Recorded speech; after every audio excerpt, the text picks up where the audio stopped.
Hi எல்லாரும் எப்படி இருக்கீங்க? ஆசையா கிழங்கு வாங்கிட்டு வந்தேன். வடை சுடலான்னு சொல்லிட்டு சந்தையில தான் வாங்கிட்டு வந்தேன் கிழங்கு.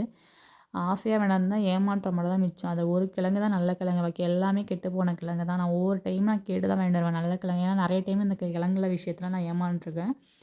இவங்க இந்த டைம் சொன்னாங்க, "நல்ல கிழங்கு தாம்மா இந்த டைம் இப்ப தான் வயல்லேருந்து எடுத்துட்டு வந்தோம்" அப்படின்னு சொன்னாங்க. சரி நம்பி வாங்கிட்டு வந்தேன். அதில் ஒரு கிழங்கு நல்ல கிழங்கு, மற்ற கிழங்குலாம் கெட்டு போன கிழங்கு தான். ஃபோட்டோலாம் எடுத்து வச்சிருக்கேன். கொண்டு அவங்கள்ட்ட காமிக்கணும். ஒவ்வொரு டைம் சரி போனா போயிட்டு போதுன்னு விட்டுட்டே இருப்போம். ஆனா இந்த டைம் விடக்கூடாதுன்னு நினச்சேன். ஏன்னா தெரிஞ்சவங்களே ஏமாத்தும்போது தெரியாதவங்க எப்படி ஏமாத்தாம இருப்பாங்க? அப்படின்னு நினச்சி இத்தனை டைம் விட்டுருக்கேன்.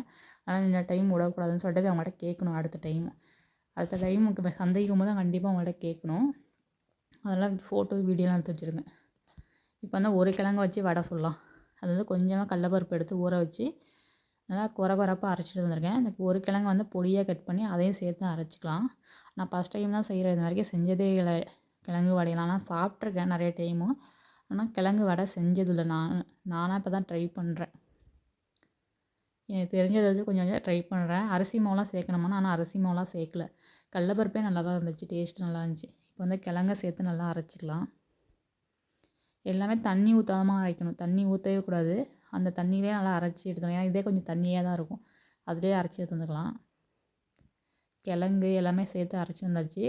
ஒரே ஒரு 2 பச்சை மிளகாய், கருவேப்பிலை, 2 வெங்காயம் பொடியாக கட் பண்ணி அதெல்லாம் சேர்த்து நல்லா மிக்ஸ் பண்ணிக்கலாம். உப்பு சேர்த்துக்கணும்.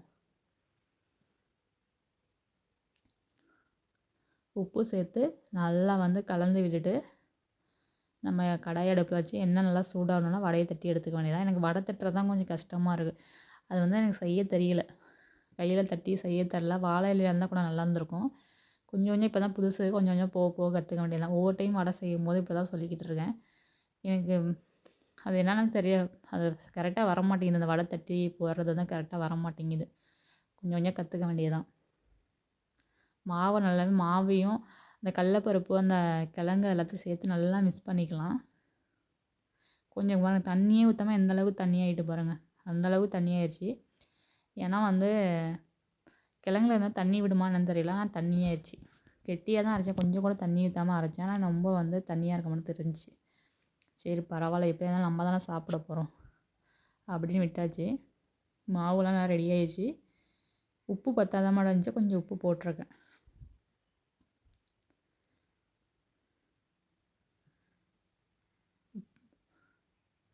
எனக்கு வந்து உப்போட கரெக்டாக அந்த அளவு தெரியாது.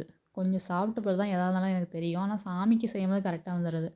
இப்போலாம் செய்யும்போது வந்து உப்பு எனக்கு வந்து பார்க்க தெரிய மாட்டேங்குது. கொஞ்சம் கொஞ்சம் கரெக்டாக எனக்கு போட மாட்டேங்குது. உப்பு பார்க்க தெரியுதுனால கரெக்டாக எனக்கு போட தெரிய மாட்டேங்குது. அந்த அளவு வந்து எனக்கு தெரியல. இப்போ கடாயை அடுப்பில் வச்சு எண்ணெய் ஊற்றியாச்சு. எண்ணெய் ஊற்றி நல்லா காயட்டும்.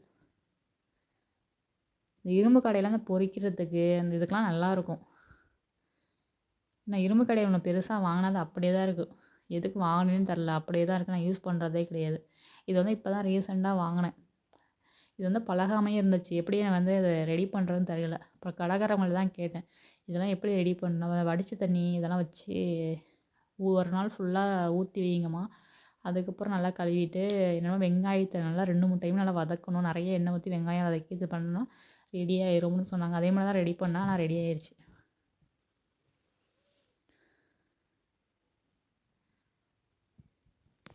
நான் ஒவ்வொரு வடையாக தான் போட்டு எடுத்தேன்.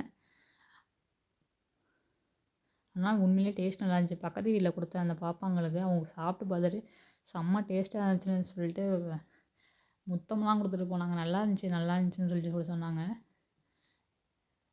நம்ம ஒருத்தவங்க சொன்னாலே ரெக்கைக்கடி பறப்போம். எல்லோரும் நல்லாயிருக்கு நல்லாயிருக்குன்னு சொல்லும்போது கொஞ்சம் பெருமையாக இருந்துச்சு சமையலில். இப்போலாம் எல்லாருக்கும் கொஞ்சம் பக்கத்துலலாம் கொடுக்கும்போது அவங்களாம் நல்லாயிருக்குன்னு சொல்லும்போது கொஞ்சம் பெருமையாக இருக்குது. இந்த அளவுக்கு கொஞ்சம் டெவலப் ஆகிட்டோம் அப்படின்னு. எல்லா வடையும் சுட்டு காமிக்கிறேன் உங்களுக்கு. எல்லா வடையும் முடிஞ்சிச்சு. இதெல்லாம் லாஸ்ட்டு வடை. எல்லாம் போட்டு முடிச்சிட்டேன். டீ சூடாக போட்டு குடித்தா ஈவினிங் ஸ்நாக்ஸ் முடிஞ்சிருச்சு.